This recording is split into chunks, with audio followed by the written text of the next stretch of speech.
If this looks like you right now, trying to pack for your first travel nurse assignment, don't worry, I got you. Here's the ultimate packing checklist.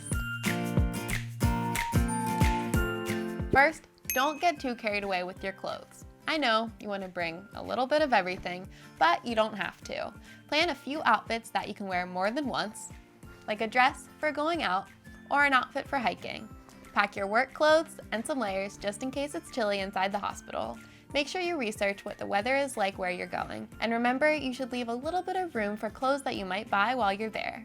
Don't forget your toiletries, makeup, shoes, and a few pieces of jewelry to go with your outfits. Secondly, bring your usual gadgets and entertainment with you. Your cell phone, tablet, books, a journal, anything to keep yourself busy during your spare time. And don't forget your chargers. Although it's likely that you'll stay somewhere that's already furnished, you may want to bring some comforts from home, like your favorite blanket or pillow. Also, you don't want to forget your important documentation and paperwork for when you show up to your travel assignment. Not sure what paperwork you'll need? Check out our paperwork checklist. If you feel like you're forgetting something, don't panic. You can always pick up little things you need along the way. The more you travel, the more efficient your packing will be. I hope this was helpful. Be sure to like this video and subscribe to our channel for more travel nurse tips.